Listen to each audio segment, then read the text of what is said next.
reste dans l'économie. Nicolas Bouzou, bonjour. Bonjour à tous. Alors on parle ce matin des revenus des footballeurs. J'ai posé la question, la masse salariale de la Ligue 1. Nicolas, vous la connaissez ou pas ?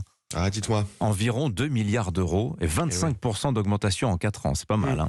Bon, prenons celui qui est le mieux payé en France, justement. Est-ce que c'est normal, Nicolas, que Kylian Mbappé perçoive 210 millions d'euros bruts par an ? Alors tout le monde s'indigne du salaire de Kylian Mbappé, de sa rémunération, mais enfin il touche cette rémunération parce que tout le monde le regarde. J'entends dire c'est cher payé pour quelqu'un qui joue au football, qui tape dans une balle. C'est pas la bonne façon d'envisager le problème. Vous avez dimanche 24 millions de téléspectateurs qui ont regardé la finale en France sur TF1.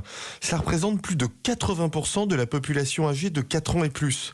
Selon la FIFA, plus de 1 milliard de personnes avaient regardé France-Croatie il y a 4 ans. On aura les chiffres de la finale de dimanche dans quelques jours, mais c'était sans doute plus. Alors, vous avez évoqué les 200 millions d'euros bruts. Oui, c'est la rémunération ramenée à l'année de Kylian Mbappé au Paris Saint-Germain pendant 3 ans. Mais ce qu'il faut bien voir, c'est que le PSG, grâce à Mbappé, l'un des clubs les plus prestigieux au monde. Mbappé fait vendre des places, des maillots, des droits TV. Le club aujourd'hui, il vaut environ 2,5 milliards d'euros. C'est grâce à Kylian Mbappé. Mbappé touche autant parce que sa célébrité et l'engouement qu'il suscite rapportent énormément d'argent à son entreprise. Il y a un seul Mbappé, mais il y a des milliards de gens qui le regardent. C'est unique, c'est un prix colossal. Alors, on comprend le raisonnement économique, Nicolas, mais quand même la question morale. Il y a plein de Français que ça choque de voir des niveaux de salaire pareils en Ligue 1 et notamment pour les joueurs les mieux payés.